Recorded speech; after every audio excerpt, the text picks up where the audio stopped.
This one genealogy. 1 Chronicles 26. 1 calls the gatekeeper Meshelemia the son of Ka. 2. A Levite, the son of Imnah and the gatekeeper to the east of the temple in King Hezekiah's day. He was in charge of the voluntary offerings of the true God, to give Jehovah's contribution and the most holy things, and had other men under his control. 2 Ch 31. 14-16. Costhorn, a descendant of Judah. Cos became father to Anub and Zobeba and the families of Ahahul the son of Haram. 1 Ch 4. 1, 8. Cushai Cushmiddle.Ear, a Levite of the family of Merari and the father or ancestor of Ethan, one of the group of Levite singers and musicians of David's day. 1 Ch 15. 16, 17. Cushai is evidently called Kishi at 1 Chronicles 6. 44. Kyrios, Sea Lord. Ladoramiddle.Da, a descendant of Judah and the second named of Sheila's two sons. He is referred to as the father of Mareshah. 1 Ch 4. 21. Laban White. 1. The grandson of Abraham's brother Nahor. He was the son of Bethuel and the brother of Rebekah. Ge 24. 15, 29. 28. 5, and he was the father of Leah and Rachel. Ge 29. 16. Laban resided at the city of Haran in Padanaram, an area of Mesopotamia. Ge 24. 10. 27. 43. 28. 6. 29. 4, 5. Laban is called the son of Bethuel the Syrian, literally, the Aramean. He is also referred to as Laban the Syrian. Ge 28. 5. 25. 20. 31. 20. 24. This designation is fitting in view of the fact that he was a resident of Padanaram, which means plain flatland of Aram, Syria. Laban was a Semite dwelling in a region occupied by persons speaking Aramaic, a Semitic language. To the vicinity just mentioned, aged Abraham sent his servant to find a wife for Isaac. Ge 24. 1-4, 10. When Laban heard Rebekah's account of her encounter with Abraham's servant and saw the gifts she had been given, he went running to the servant, addressed him as one blessed by Jehovah, and extended hospitality to him. Ge 24. 28-32. Laban subsequently took a leading part in the negotiations concerning the marriage of Rebekah, the approval for the marriage coming from both him and his father, Bethuel. Ge 24. 50-61. Years later, to escape Esau's vengeance and to obtain a wife, Jacob traveled to the home of his uncle Laban at Haran. Ge 27. 41. 28. 5. By this time Laban had two daughters, Leah and Rachel. Ge 29. 16, and possibly also sons. Ge 31. 1. Laban made an agreement with Jacob that for 7 years of service he would receive Laban's younger daughter Rachel as wife. However, Laban tricked Jacob on his wedding night by substituting the older daughter Leah for Rachel, brushing Jacob's protests aside by appealing to local custom and then offering Rachel Otextoe acute Miritra longo, Lobdanum 186 and color-patched sheep, the dark brown sheep among the young rams, and any color-patched and speckled she-goats. Ge 30. 31-34, but Jacob's later words to Leah and Rachel, and also to Laban. Ge 31. 4-9, 41 indicate that during succeeding years Laban frequently altered this original agreement when it turned out that Jacob's flocks were increasing greatly. Laban's attitude toward Jacob was not the same as formerly, and at Jehovah's direction Jacob decided to return to his homeland with his family and flocks. Ge 31. 1-5, 13, 17, 18. On the third day after Jacob's secret departure, Laban learned of it and pursued Jacob, catching up with him in the mountainous region of Gilead. However, a warning from God prevented Laban from harming Jacob. Ge 31. 19-24. When they met, Laban and Jacob quarreled. Jacob pointed to his 20 years of faithful service and hard work and showed how Laban had dealt with him unfairly, changing his wages 10 times. Ge 31. 36-42. Laban was very concerned about retrieving the teraphim, or household idols, which Rachel, unknown to Jacob, had stolen. These he was unable to find, for Rachel kept them concealed. Laban may have become influenced in his religious ideas by the moon-worshipping people among whom he dwelt, and this may be indicated by his use of omens and his possession of teraphim. However, it should be noted that it was likely more than merely religious reasons that made Laban so anxious to locate and retrieve the teraphim.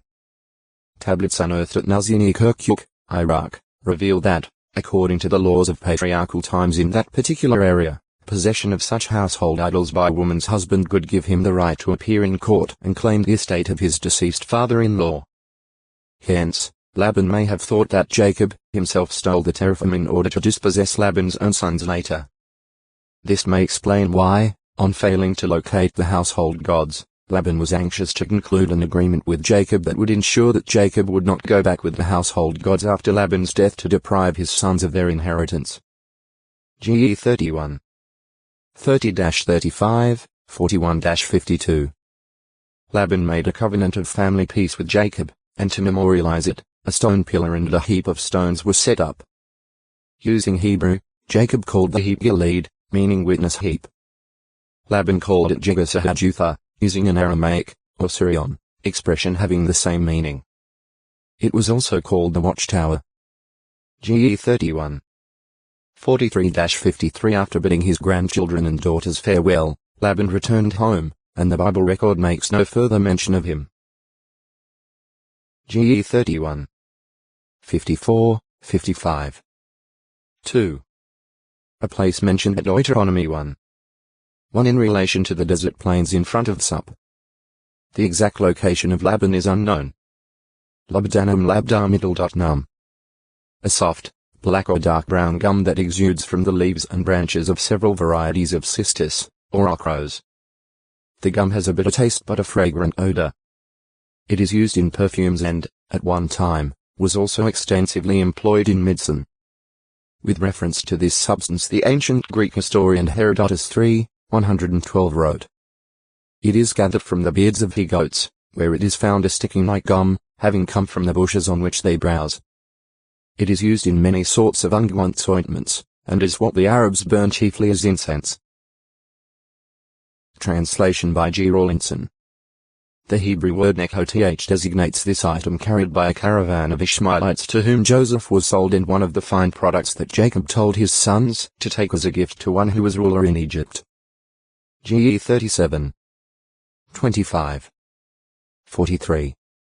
11. Nekhoth has been variously rendered spices kj, garmet, rs, triggerkant dar, resin mo, and, as defined by Kuhler and Baumgartner, labdanum nw.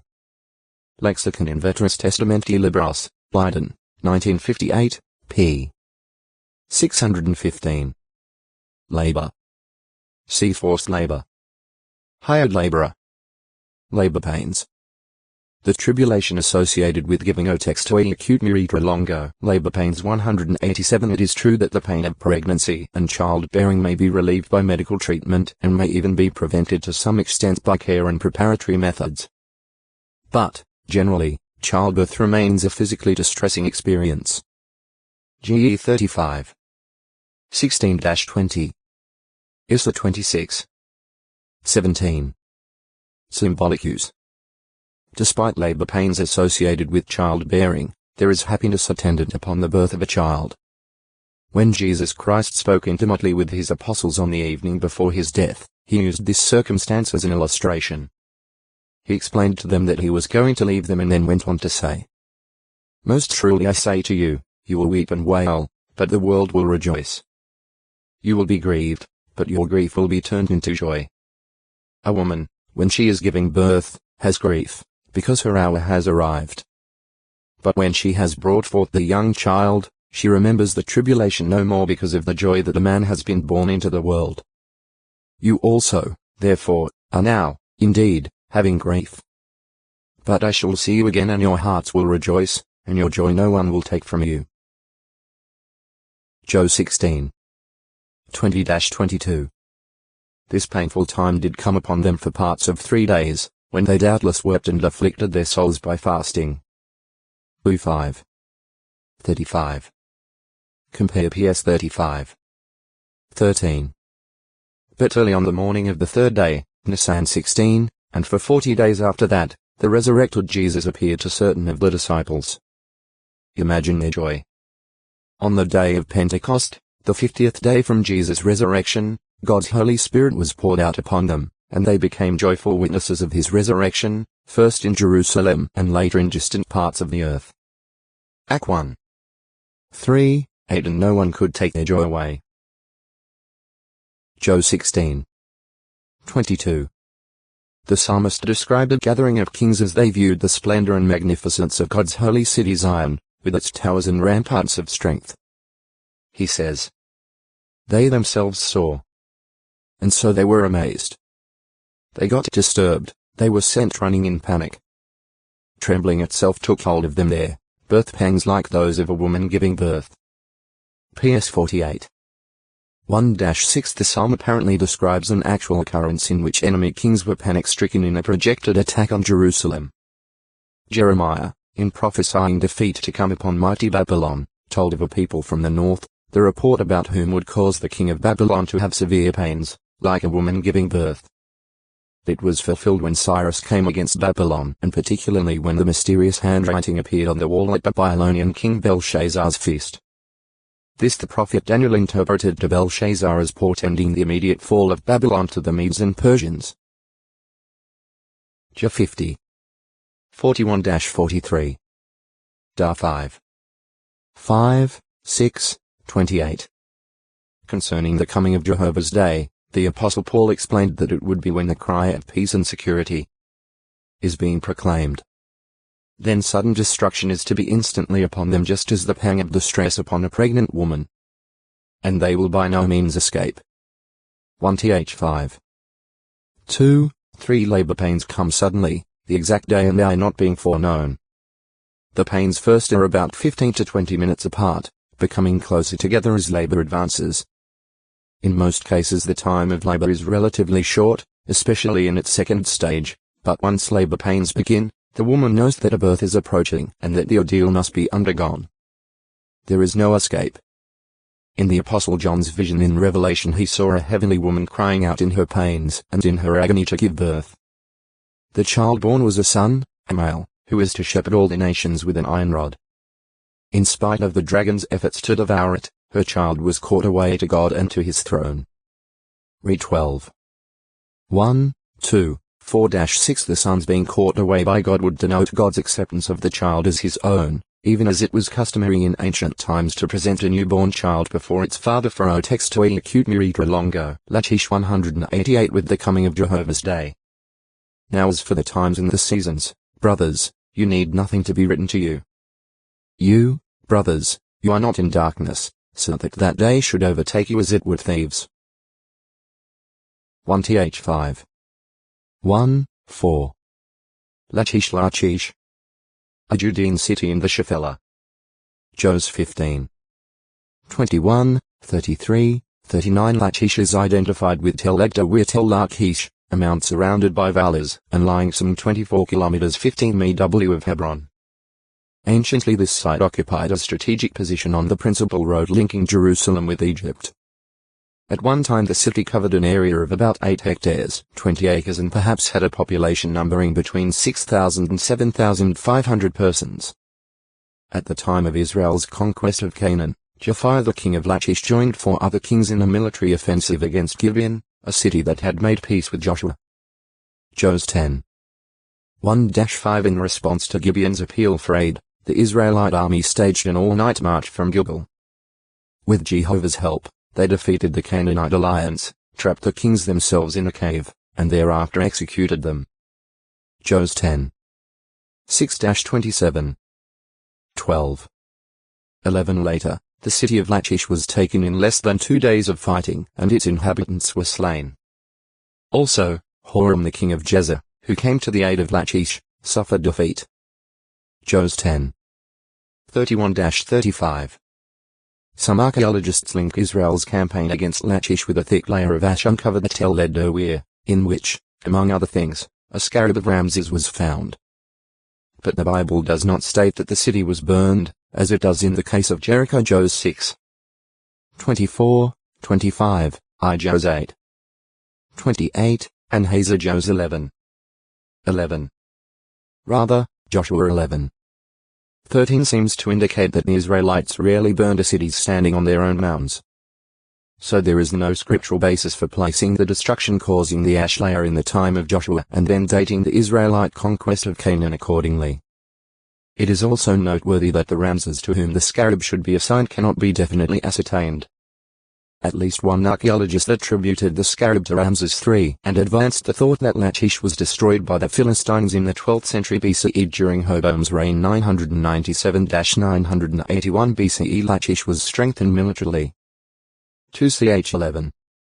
5-12 later, in about 830 BCE, King Amaziah fled to Lachish to escape conspirators, but was pursued and put to death there. 2 Chi 14. 19. 2 ch 25. 27. Besieged by Sennacherib. Lachish was besieged by Assyrian king Sennacherib in 732 BCE. From there he sent Rabshakeh, Tartan, and Rabsaris with a heavy military force to Jerusalem in an effort to move King Hezekiah to surrender. Through his chief spokesman Rabshakeh, Sennacherib defied Jehovah and later sent messengers to Jerusalem with letters of continued taunt and threat designed to bring about Hezekiah's surrender. This defiance of Jehovah God finally led to the annihilation by God's angel of 185,000 Assyrian warriors in one night. 2 Chi 18. 14, 17-35. 19.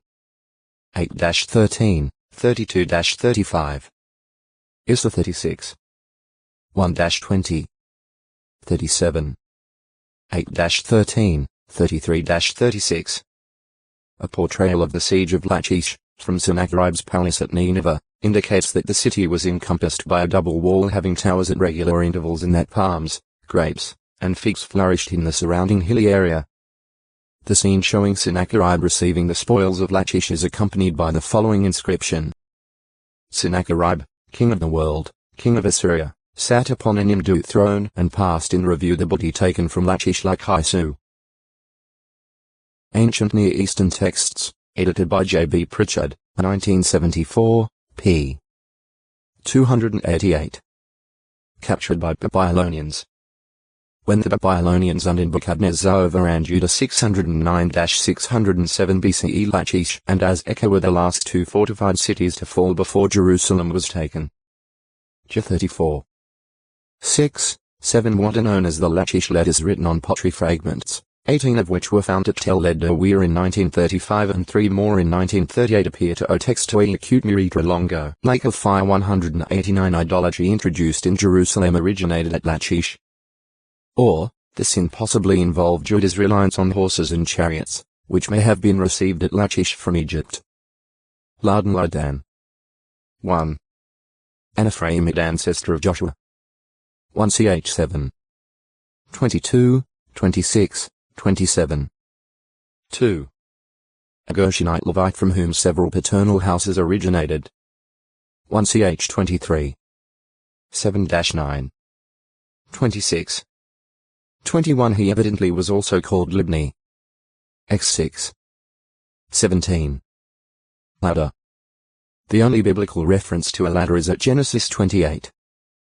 12, where the Hebrew term sul middle.lam applies to a ladder Jacob beheld in a dream.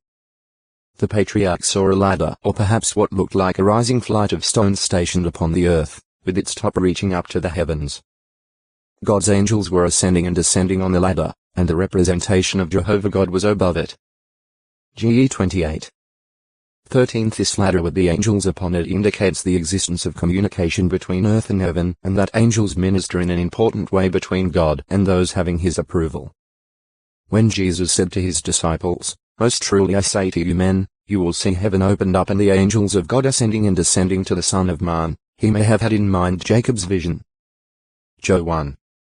51. Scaling ladders were part of siege equipment used during warfare and are frequently depicted on Egyptian and Assyrian monuments. A relief from Nineveh shows the Assyrians employing siege ladders when assaulting Lachish. Ladders served other purposes in ancient times, as in the building trades. For instance, They are shown on the ornamu stele depicting the construction of a ziggurat. Also, in an Assyrian relief from Tel Halaf, considered to be of the 9th century BCE, a man is shown climbing a date palm tree by means of a ladder.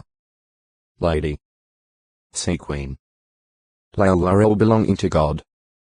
Elvitan, the father of Eliasaph, the chieftain of the paternal house for the Gershonites during Israel's trek in the wilderness. U3. 24. Lahad. The descendant of Judah and the second named of Jatath's two sons. 1 ch 4. 1, 2. Lamam. A Judean city in the Shephelah. Jos 15. 20, 33, 40. It is usually identified with Kabad el-Lam Horvat Lihem, about 5 kilometers 3 mi of Lachish. Lami my bread. The brother of Goliath the Gittite. The account at 1 Chronicles 20. 5 reads, in part, Elhanan the son of Jeg got to strike down Lami the brother of Goliath the Gittite, during a war with the Philistines. However, in a parallel text at 2 Samuel 21. 19 the reading is, Elhanan the son of Yair the Bethlehemite got to strike down Goliath the Gittite.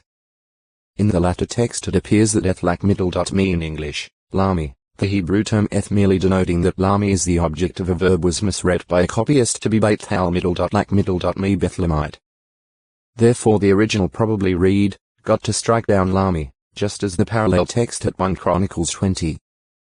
5 reads. This would make the two texts harmonize on this point. Lami, then, was evidently the brother of the Goliath that David killed. On the other hand, it is possible that there were two Goliaths. See Goliath. Lishlion. 1. A man from Galim, the father of Paul to Paltiel, to whom Saul gave as a wife his daughter Michal, previously the wife of David. 1 Sa 25. 44. 2 Sa 3. 15. 2.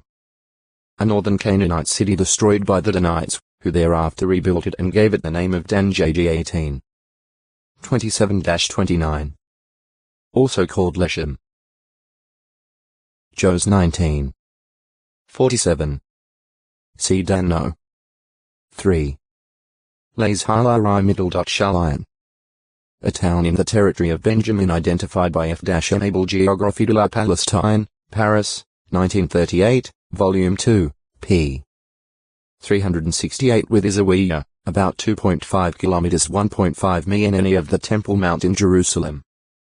Isaiah's prophetic foreview of the rampaging Assyrian, as he advances village by village, calls on Leizha to pay attention to the coming attack.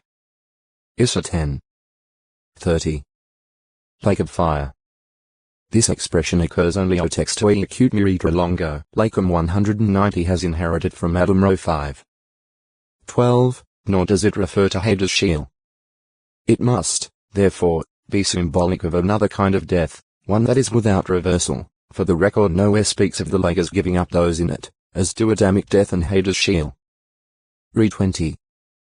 13 Thus, those not found written in the Book of Life, unrepentant opposers of God's sovereignty, are hurled into the lake of fire, meaning eternal destruction, or the second death. Re 20. 15.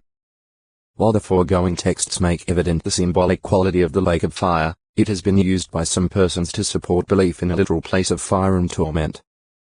Revelation 20. 10 has been appealed to, because it speaks of the devil, the wild beast, and the false prophet as being tormented day and night forever and ever in the lake of fire. However, this cannot refer to actual conscious torment. Those thrown into the lake of fire undergo the second death. Re 20. 14 In death there is no consciousness and, hence, no feeling of pain or suffering. EC 9. 5. In the scriptures fiery torment is associated with destruction and death. For example, in the Greek Septuagint translation of the Hebrew scriptures the word for torment numbers is several times used with reference to punishment by death. As 3. 20. 32. 24, 30 Similarly, concerning Babylon the Great, the Book of Revelation says, the kings of the earth will weep and beat themselves in grief over her, when they look at the smoke from the burning of her, while they stand at a distance, because of their fear of her torment. Gr. Ba middle dot sa middle dot ni middle dot smau. Re 18. 9, 10. As to the meaning of the torment, an angel later explains.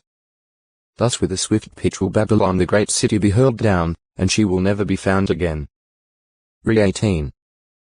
21. So, fiery torment here is parallel with destruction, and in the case of Babylon the Great, it is everlasting destruction. Compare E 17. 16. 18. 8, 15-17, 19. Therefore, those who are tormented forever from Gr. Ba middle dot sa middle dot nizo in the lake of fire undergo second death from which there is no resurrection. The related Greek word Ba middle dot sa middle dot ni middle dot sts is translated jailer in Matthew 18. 34. Rs. Nw. ed. Compare verses 30. Thus those hurled into the lake of fire will be held under restraint, or jailed, in death throughout eternity. See Gehenna. Torment. Lakum Lakum.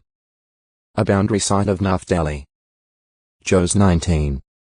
32, 33. It is possibly but Cush Shihorvat Cush, by the Jordan River just east of the Sea of Galilee.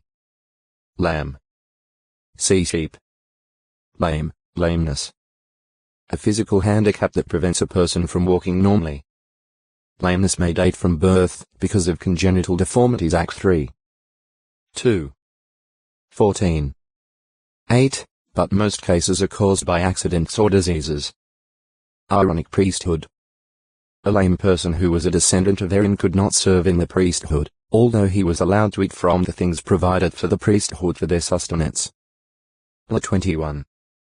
16-23. Jehovah set a high standard of physical fitness for his priesthood, for these represented him at his sanctuary. So, too, Christ, the great high priest, was loyal, guileless, undefiled, separated from the sinners. Job 7. 26. Sacrifices. It was also forbidden, under the law, to offer as a sacrifice any animal with a defect of lameness, because these foreshadowed the perfect sacrifice of Christ. La 15. 21. La 22. 19, 20. This law was violated by the apostate Israelites, for which God reproved them, saying, when you present a lame animal for sacrificing, you say, it is nothing bad. Bring it near, please, to your governor. Will he find pleasure in you, or will he receive you kindly? Can I take pleasure in it at your hand? L1. 8, 13. The apostle evidently applies this requirement in a spiritual way to Christians, entreating them.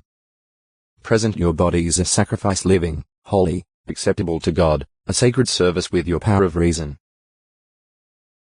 Row 12. 1.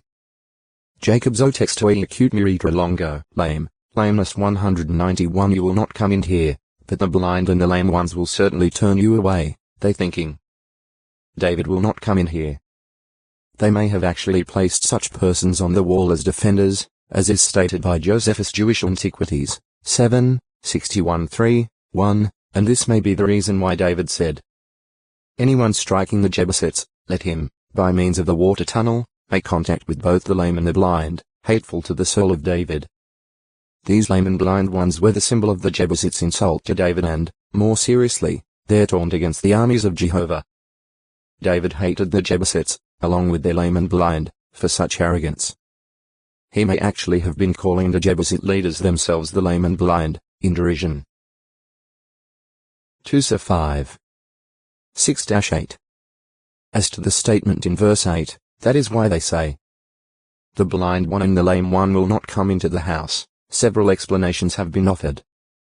In the text this statement is not attributed to David and may mean that others developed this proverbial saying with regard to those who, like the Jebusites, boasted or were overconfident of their secure position.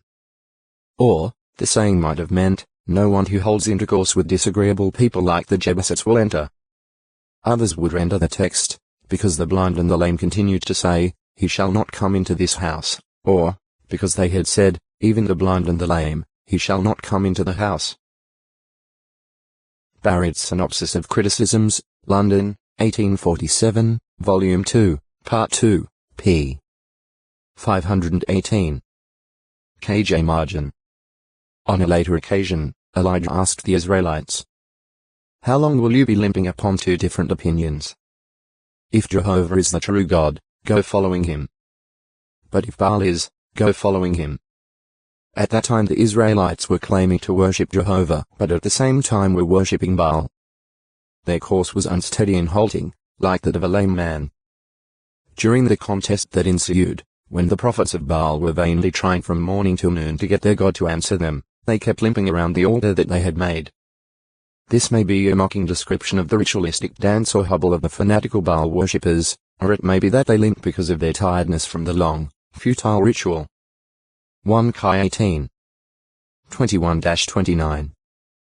Limping, lameness, and stumbling are used in figures of speech to denote halting irregularity or unsteadiness in one's course of life, purpose, or speech.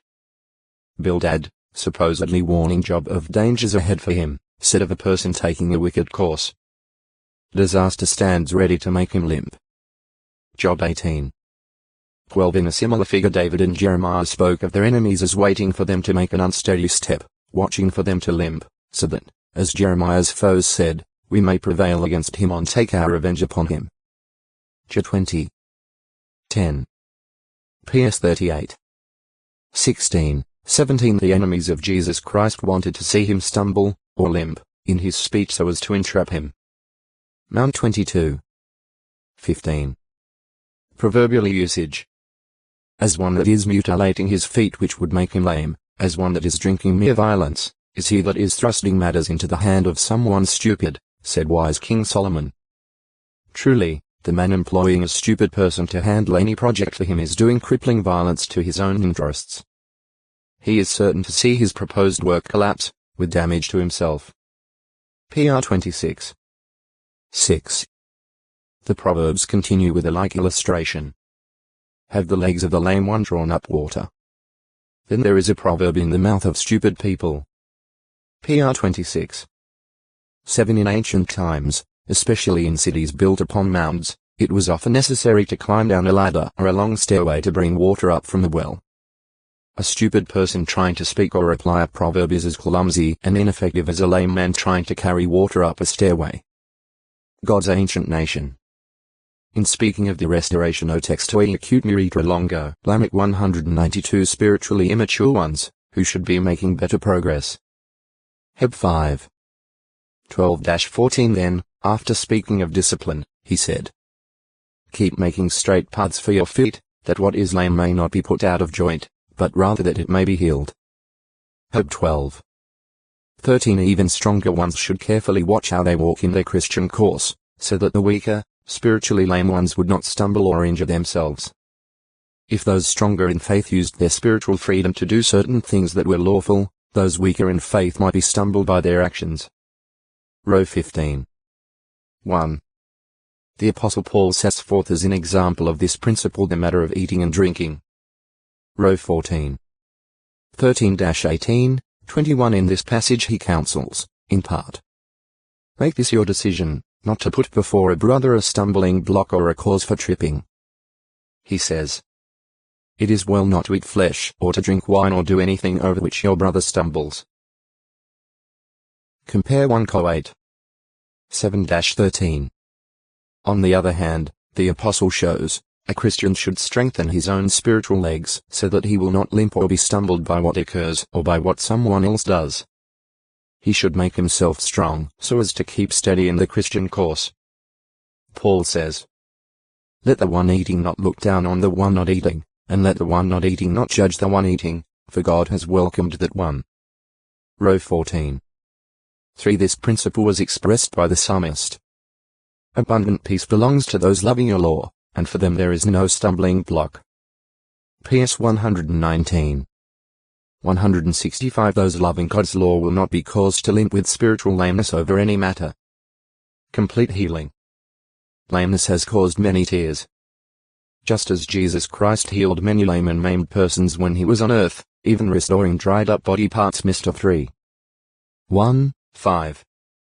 Compare Luke 22. 50, 51, by means of a new heaven God's Son will again perform similar cures. This he will accomplish completely as high priest and king appointed by God, wiping out every tear from the eyes of humankind. Mount 8. 16, 17. Re 21. 1, 4. Lamech. 1. The son of Methuselah and a descendant of Cain. Ge 4. 17, 18. His lifetime and Adam's overlapped. Lamech had 2 wives, Ada and Zillah, at the same time and was the first polygamist of Bible record. Ge 4. 19. By Ada he had sons named Jubal, the founder of those who dwell in tents and have livestock, and Jubal, the founder of all those who handled the harp and the pipe. Ge 4. 20, 21. By Zillah, Lamech became the father of Tubal-Cain, the forger of every sort of tool of copper and iron, and a daughter named Naamah. Ge 4. 22. The poem that Lamech composed for his wives. Ge 4. 23, 24 reflects the violent spirit of that day. Lamech's poem run. Hear my voice, you wives of Lamech. Give ear to my saying. A man I have killed for wounding me, yes, a young man for giving me a blow. If 7 times Cain is to be avenged, then Lamech 70 times and 7. Evidently Lamech was presenting a case of self-defense, pleading that his act was not one of deliberate murder, like that of Cain. Lamech claimed that, in defending himself, he had killed a man who struck and wounded him. Therefore, his poem stood as a plea for immunity against anyone desiring to get revenge against him for killing his attacker. It appears that none of Cain's descendants, which would include Lamech's offspring, survived the flood. 2. The descendant of Seth, son of Methuselah and father of Noah. Ge 5. 25, 28, 29. 1 ch 1. 1-4. The lifetimes of this Lamech and Adam likewise overlapped. Lamech had faith in God, and after calling his son's name Noah, probably meaning rest, consolation, he uttered the words, "This one will bring us comfort from our work and from the pain of our hands resulting from the ground which Jehovah has cursed." Ge 5. 29. These words found fulfillment when the curse on the ground was lifted during Noah's lifetime. Ge 8. 21. Lamech had other sons. O text to acute miritra longo. Lamentations, book of 193, and shows that Jehovah is good to the one hoping in him. Or 3. 22, 25. Name. In the Hebrew this book is named by the opening word a middle ka, which means how. The Septuagint translators called the book Throdashnoi, meaning dirges.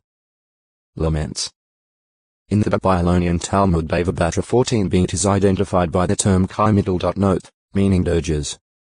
Elegies, and it is called Lamentations Latin by Jerome. The English name Lamentations comes from this latter title. Place in the Bible canon. In the Hebrew canon the Book of Lamentations is usually counted in among the 5 middle lot rolls, consisting of the Song of Solomon, Ruth, Lamentations, Ecclesiastes, and Esther. However, in ancient copies of the Hebrew scriptures the Book of Lamentations is said to have followed the Book of Jeremiah, as it does in English Bibles of today. Writer. In the Greek Septuagint this book is introduced with the words, "And it occurred that, after Israel had been taken captive and Jerusalem had been desolated, Jeremiah sat down weeping and lamented with this lamentation over Jerusalem and said."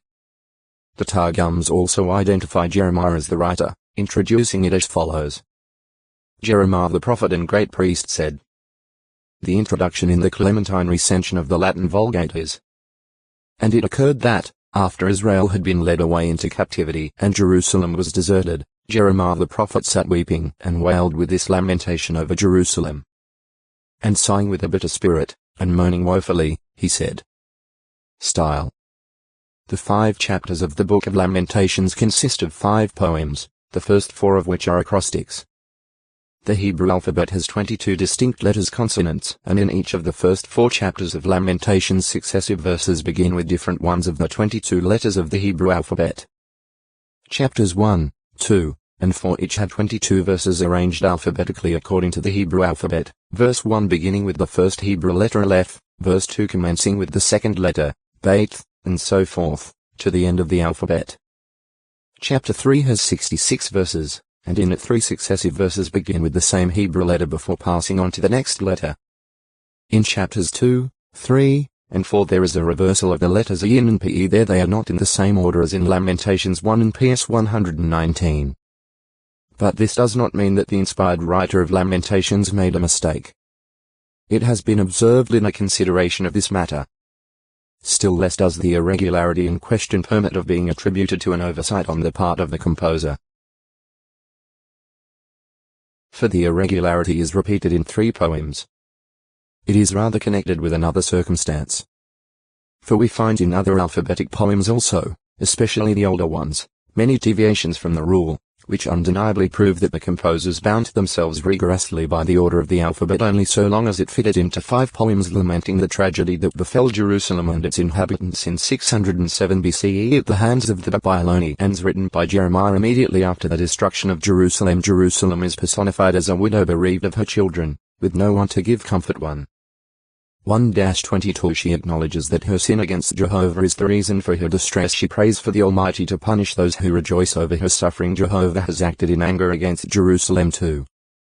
1-22 He has thrown Jerusalem down from heaven to earth. He has spurned his sanctuary and shown no respect for king and priest. As a result, passers-by are amazed at what has happened to the city that was the perfection of prettiness. The able-bodied man, representing the nation, speaks of his affliction, yet expresses hope. 1-66 He describes his present desperate situation. Nevertheless, he is confident that Jehovah textoi acute miritra longo. Lamp 194 The course of thought without any artificiality. Commentary on the Old Testament, by C.F. Keel and F. Delitzsch, 1973, Volume 8, The Lamentations of Jeremiah, p. 338. Among examples then cited are Psalm 34, where the war verse is lacking, and Psalm 145, which omits the nun verse. The fact that strict adherence to the alphabetic arrangement of Hebrew letters is not present in these inspired writings should cause no concern. While the use of acrostics undoubtedly served as a memory aid, the message was of primary importance, and thought content took precedence over any literary device. Lamentations chapter 5 is not an acrostic poem, though it does contain 22 verses, the same number as the distinct letters of the Hebrew alphabet. Time of composition. The vividness of Lamentations shows that the book was written shortly after Jerusalem's fall in 607 BCE, while the events of the Babylonian siege and burning of Jerusalem were still fresh in the mind of Jeremiah. There is general agreement that the Book of Lamentations was penned soon after Jerusalem's fall, and it is reasonable to conclude that the writing of it was completed in 607 BCE. Fulfillment of prophecy. Fulfilled in Jerusalem's experiences vividly portrayed in the Book of Lamentations were the words of Deuteronomy 28. 63-65. The fulfillment of various other divine prophecies and warnings is also shown in this book. For example, compare Lamentations 1. 2 with Jeremiah 30. 14. Lamentations 2. 17 with Leviticus 26. 17. Lamentations 2. 20 with Deuteronomy 28. 53.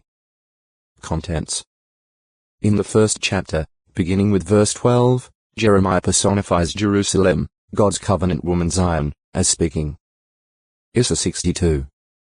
1-6 She is now desolate, as though widowed and bereft of her children, a captive woman put into forced labor as a slave. In chapter 2, Jeremiah himself speaks.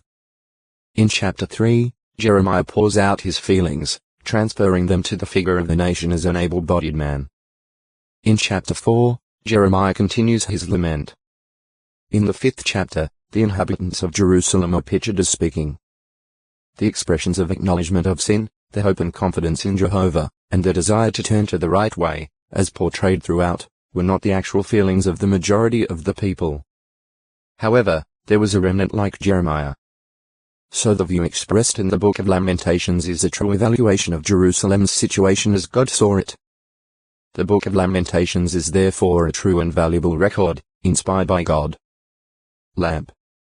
A vessel used to produce artificial light. It has a wick for burning flammable liquids such as oil, the wick drawing up the fluid by capillary attraction to feed the flame. Wicks were made of flax. Issa 42. 3. 43. 17. Peeled rush, or hemp. Olive oil was the fluid generally burned in ancient lamps. 27. 20. The oil from the terebinth tree was also used. The 5 discrete virgins of Jesus illustration each is the lamp and the receptacle containing oil. Mount 25. 1-4 Those who came to arrest Jesus were also carrying lamps and torches. Joe 18. 3. Ordinarily, household lamps were made of earthenware, although bronze lamps have also been discovered in Palestine. The common Canaanite lamp was shaped like a saucer, having a rounded bottom and vertical rim. Pictures, Volume 2, p. 952. Its rim was slightly pinched on one side, where the wick rested. Sometimes the rim was pinched at the 4 corners, providing 4 places for wicks. In time, lamps were made in somewhat different shapes, some being closed except for 2 holes, one on top near the center for filling the vessel with oil and the other being a spout for holding the wick. Certain lamps had a loop handle at the end opposite the spout, sometimes in a horizontal, but more often in a vertical position. The Greco-Roman type frequently bore mythological human or animal forms, but the Jews made lamps bearing such designs. Otextoi acute muritra longo. Lamp 195. Early saucer lamps were generally a shade of brown. Varieties made in the 1st century CE were of various colors, including light brown, red-orange, and gray. Also, there were those of Roman times that were covered with red glaze. The lamps generally used in homes and other buildings might be placed in a niche in the wall, or on a shelf on a wall or pillar, or they might be suspended from the ceiling by means of the cord. Sometimes they were placed on clay, wooden, or metal stands. Such lampstands permitted their light to radiate throughout the room. 2 Chi 4. 10. Mount 5. 15. Mr. 4. 21. The use of candles is not mentioned in the Bible. Lamp oil, a liquid, was used to produce light. Hence, frequent rendering by the King James Version of the Hebrew na and the Greek word light knows as candle is inappropriate, as at Job 29. 3 and Luke 11. 33, where modern translations such as at, NW, RS fittingly use lamp. Sanctuary use. In Israel's tabernacle, the lampstand was made of gold and differed in design from common household lampstands. Made according to Jehovah God's instructions. X 25. 31, it was ornamented with alternating knobs and blossoms and had 3 branches on each side of a central shaft, thus providing for 7 holders in which small lamps were placed. Only fine beaten olive oil was used in these lamps. X 37. 17-24. 27. 20 later, Solomon had 10 golden lampstands and a number of silver lampstands made for temple use. 1 Chi 7. 48, 49. 1 Ch 28. 15. 2 Ch 4. 19, 20. 13. 11. Jehovah, a lamp and source of light. Jehovah is the paramount source of light and guidance. David, after being delivered out of the hand of his enemies and of Saul, said, "You are my lamp, O Jehovah, and it is Jehovah that makes my darkness shine." 2 Psalm 22. 29. In the Psalms a slightly different expression is used. "You yourself will light my lamp, O Jehovah," there picturing Jehovah as the one kindling the lamp that David carried to light his way. PS 18. 28. Jesus Christ. In the heavenly New Jerusalem, as seen by the Apostle John in vision, night will not exist. The city's light is not that of the sun and moon, for Jehovah God's glory directly lights up the city, just as the cloud of light that the Hebrews called the Shekinah illuminated the most holy of the ancient tabernacle and temple. The 16. 2. Compare New 9. 15, 16. And the Lamb, Jesus Christ, is its lamp. This city will shed its spiritual light down upon the nations, the inhabitants of the new earth, for their guidance. Re 21. 22-25. Kings of the line of David. Jehovah God established King David on the throne of Israel, and David proved to be a wise guide and leader of the nation, under God's direction. He was therefore called the Lamp of Israel. 2 Sa 21. 17 In his kingdom covenant with David, Jehovah promised, "Your very throne will become one firmly established to time indefinite." 2 Saw 7. 11-16 Accordingly, the dynasty, or family line, of rulers from David through his son Solomon was as a lamp to Israel. 1 Kings 11. 36. 15. 4. 2 Kings 8. 19. 2 Ch 21. 7. When King Zedekiah was dethroned and taken captive to Babylon to die there, it appeared that the lamp was extinguished. But Jehovah had not abandoned his covenant. He merely held rulership on the throne in abeyance until he comes who is the legal right. As 21. 27 Jesus Christ, the Messiah, the Son of David, was heir to that throne forever. Thus the lamp of David will never go out. Jesus is therefore an everlasting lamp as the one who possesses the kingdom forever. Mount 1. 1. Luke 1. 32. God's Word. Because man must live, not on bread alone, but on every utterance coming forth through Jehovah's mouth. Mount 4. 4. His commandments are like a lamp, lighting the way of God's servants in the darkness of this world. The psalmist declared, "Your word is a lamp to my foot, and a light to my roadway." PS 119. 105 King Solomon said, "For the commandment is a lamp, and a light the law is, O textoi acute miritra longo." Lampstand 196 was a burning and shining lamp, and you for a short time were willing to rejoice greatly in his light. But I have the witness greater than that of John, for the very works that my Father assigned me to accomplish, the works themselves that I am doing, bear witness about me that the Father dispatched me. Job 5. 35, 36. Jesus also said to his disciples, "You are the light of the world. A city cannot be hid when situated upon a mountain. People light a lamp and set it, not under the measuring basket, but upon the lampstand, and it shines upon all those in the house. Likewise let your light shine before men, that they may see your fine works and give glory to your Father who is in the heavens." Mount 5. 14-16 The servant of God should appreciate the reason for which he is given the light, and he should realize that it would be utterly foolish and disastrous for him to refuse to let it shine from him as from a lamp. Other figurative uses. What a person depends upon to light his way is symbolized by a lamp. With such a figure the proverb contrasts the righteous and the wicked, saying, "The very light of the righteous ones will rejoice, but the lamp of the wicked ones, it will be extinguished." PR 13. 9 The light of the righteous continually becomes more brilliant, but however brilliantly the lamp of the wicked appears to shine, and however prosperous his way may seem as a consequence, God will see to it that he ends up in darkness, where his foot will certainly stumble. Such an outcome is ahead for the person calling down evil on his father and mother. PR 20. 20. One's lamp being extinguished also means that there is no future for him. Another proverb says, "There will prove to be no future for anyone bad." The very lamp of wicked people will be extinguished. PR 24. 20. Bildad, when implying that Job was hiding some secret wickedness, said of the wicked, "A light itself will certainly grow dark in his tent, and in it his own lamp will be extinguished." Farther on in his argument Bildad adds, "He will have no posterity and no progeny among his people." In the light of the fact that Solomon was said to be a lamp that God gave to David his father, the putting out of one's lamp may carry the thought that such a person would have no progeny to take over his inheritance.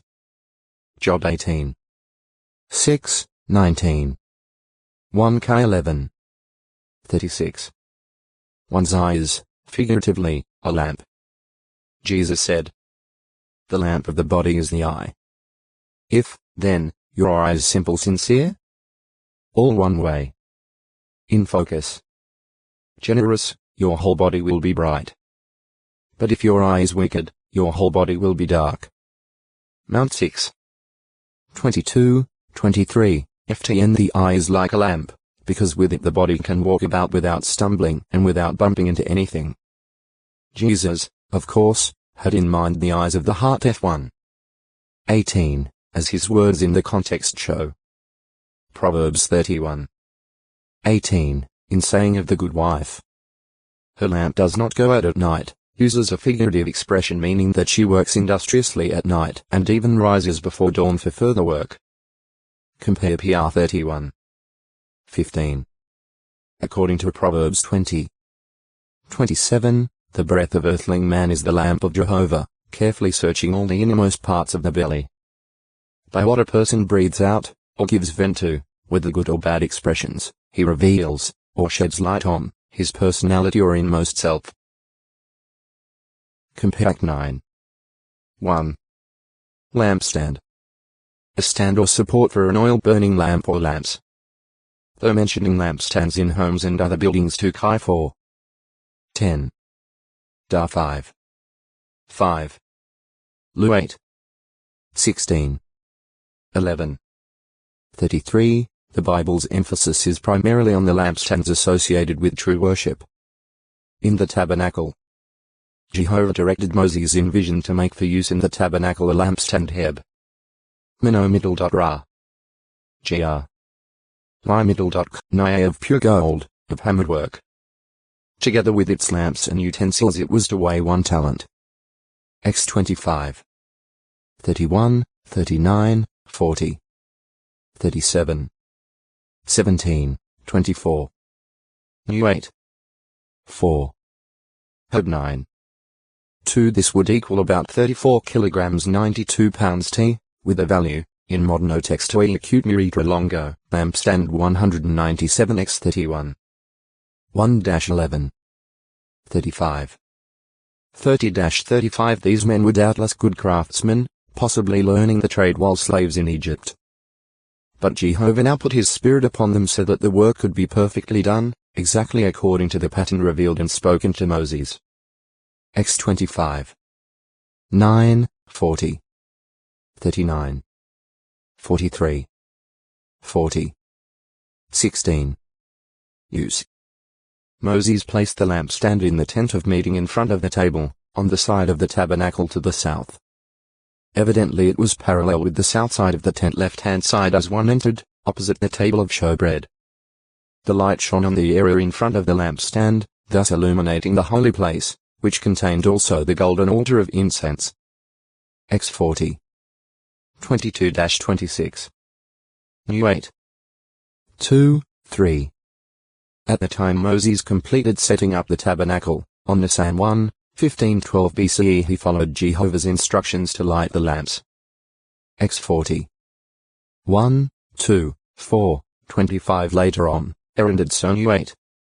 3, and thereafter he and future high priests set the lampstand in order from evening to morning before Jehovah constantly.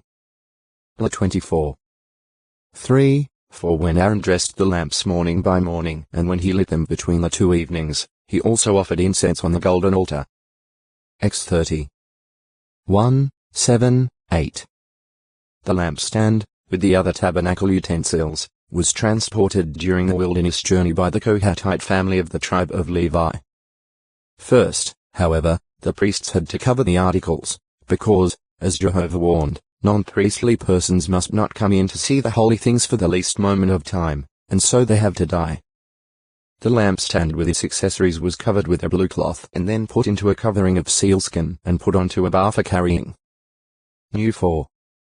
4, 9, 10, 15, 19, 20. In the account relating King David's bringing the Ark of the Covenant to Mount Zion, there is no mention of the lampstand. Evidently it remained in the tabernacle in the various locations where the tabernacle came to be situated.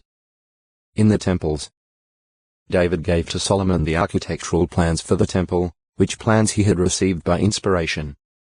These included directions for lampstands of gold and lampstands of silver. 1 ch 28. 11, 12, 15, 19 There were 10 golden lampstands, and they were placed 5 to the right and 5 to the left, or 5 on the south side and 5 on the north side as one faced east, in the holy of the temple. 1 Kai 7. 48, 49. 2 ch 4. 20 All 10 of these were of the same plan. 2 ch 4. 7 They were perhaps much larger than the one that had been in the tabernacle, commensurate with the increased dimensions of the temple and its other furnishings, such as the molten sea. 2ch3. 3, 4. 1 Chi 7. 23-26 The silver lampstands were